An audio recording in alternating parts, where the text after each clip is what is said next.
नमस्कार मित्रांनो, स्वागत आहे तुमच्या सगळ्यांचं माझ्या या द ऑलराउंडर कोच चॅनलमध्ये, जिथे आपण विविध गोष्टी शिकतो अगदी सोप्या पद्धतीने. इंग्रजी शिकणे म्हणजे केवळ शिकणे नव्हे, तर स्वतःवर विश्वास ठेवण्याची क्षमता वाढवणे आहे. तुमच्या यशाचा प्रवास एक छोट्या पावलाने सुरू होतो. हे पाऊल म्हणजे शिका, तटस्थपणे प्रयत्न करा आणि मग स्वतःच्या क्षमतेवर विश्वास ठेवा. आज आपण आपल्या इंग्लिश शिकण्याच्या प्रवासातील 3 शेवटच्या पण महत्त्वाच्या auxiliary verbs have to, had to आणि विल हॅव टू या विषयावर अभ्यास करू. एखादी क्रिया करावी लागते असा अर्थ व्यक्त करण्यासाठी हॅव टू किंवा हॅज टू या सहाय्यकारी क्रियापदाचा वापर केला जातो. उदाहरणार्थ, काहीही करण्यापूर्वी मला त्यांची परवानगी घ्यावी लागते.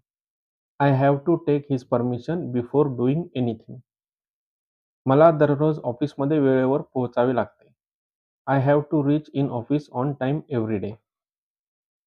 करायचे आहे असा व्यक्त करण्यासाठी सुद्धा हॅव टू किंवा हॅज टूचा वापर केला जातो. मला उद्या त्याला भेटायचं आहे. I have to meet him tomorrow. तिला बाजारात जायचं आहे. She has to go to the market. एखादी गोष्ट करणे भाग आहे किंवा एखादी गोष्ट न करण्याशिवाय दुसरा पर्याय उपलब्ध नसेल किंवा तशी शक्यता कमी असेल, तेव्हा हॅव टू किंवा हॅज टू वापरतात. आम्हाला आज निघणं भाग आहे. We have to leave today. तुला हे काम आज संपवायचं आहे. You have to finish this work today. Have to किंवा हॅज टूची प्रश्नार्थी वाक्य इंग्लिशमध्ये 2 प्रकारे बनवता येतात. हॅव पासून सुरू होणारे प्रश्न किंवा डू पासून सुरू होणारे प्रश्न. तुला तिथे जावं लागतं का? Have you to go there? हेच वाक्य इंग्लिशमध्ये do you have to go there असंही बोलू शकतो. पण दोन्ही वाक्यामधील दुसरे वाक्य ऐकायला चांगलं वाटतं. नकारार्थी वाक्य सुद्धा 2 प्रकारे बनवता येतात. मला तिथे जावं लागत नाही. I have not to go there किंवा I don't have to go there. नकारार्थी वाक्यांच्या प्रकारामध्ये सुद्धा दुसरं वाक्यच ऐकायला चांगलं वाटतं. हॅव टू नंतर आता बघूयात हॅड टू. हॅड टू हे साधारणतः हॅव टूचे भूतकाळी रूपच आहे. एखादी गोष्ट करायची होती किंवा करावी लागली असा अर्थ व्यक्त करण्यासाठी हॅड टू या सहाय्यकारी क्रियापदाचा वापर केला जातो. मला 2 तास रांगेत उभं राहावं लागलं. I had to stand in queue for 2 hours. त्याला तिथे 8 वाजेपर्यंत पोहोचायचं होतं. He had to reach there by 8 o'clock. Have to आणि हॅड टू प्रमाणेच विल हॅव टू या सहाय्यकारी क्रियापदाचा सुद्धा दैनंदिन इंग्लिशमध्ये बोलण्यात वापर केला जातो. विल हॅव टू या सहाय्यकारी क्रियापदांमधील विल या शब्दावरून हे सहाय्यकारी क्रियापद भविष्यकाळी रूपातील आहे हे तुमच्या लक्षात आलंच असेल. आता या सहाय्यकारी क्रियापदाची काही उदाहरणे बघूयात. मला विचार करावा लागेल.